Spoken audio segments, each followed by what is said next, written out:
Qu'est-ce qu'un hématome et qu'est-ce qu'une ecchymose?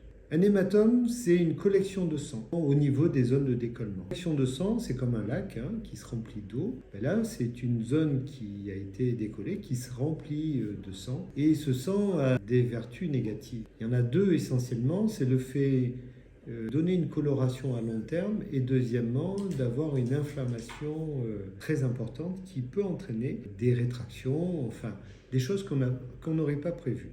Donc une collection de sang, un hématome, nécessite une réintervention en urgence, où on va venir nettoyer et enlever ce sang qu'il ne faut pas laisser. Une nouvelle technique qu'on appelle le NET, qui permet de supprimer, on va dire, presque 100% de ces risques. Ça consiste en quoi? C'est réappliquer la peau et à faire un matelassage de toutes les zones de décollement, matelassage avec un fil de suture et qui va permettre de réappliquer la peau. Donc du coup, il n'y a plus d'espacement et le sang ne peut plus se collecter. Et ce matelassage, qui peut paraître un peu bizarre pendant les 2 premiers jours, en fait, est très bien supportée par les patientes. Et elle évite aussi ce bandage compressif que l'on met dans les suites opératoires et qui a 2 mauvaises choses. Le premier, c'est qu'il bloque le drainage lymphatique essentiel dans les suites. Et le deuxième, c'est qu'il est très inconfortable pour les patientes, parfois douloureux.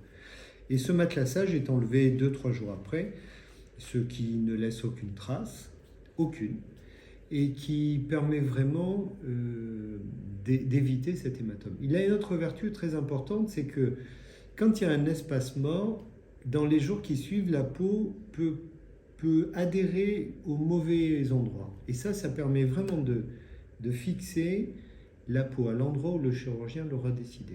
Et donc, d'avoir moins de conséquences inflammatoires et surtout esthétiques. L'ecchymose, c'est autre chose.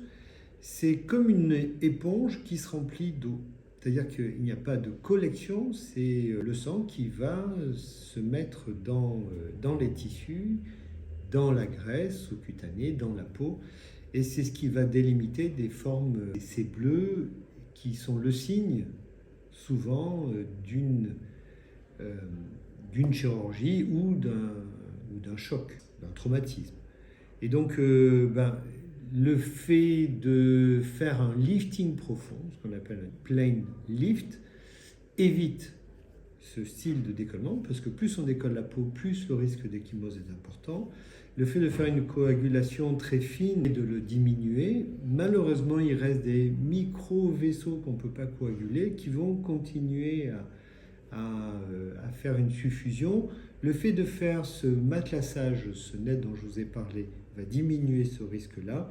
Et le fait de suivre toutes les recommandations que je vous ai données avant l'intervention va permettre de l'améliorer. Il faudra rajouter que le drainage lymphatique préopératoire participe à l'amélioration, à l'optimisation des conditions opératoires et que dans les suites, ça permet justement à la lymphe de collecter toutes ces petites suffusions et donc d'en diminuer rapidement les suites.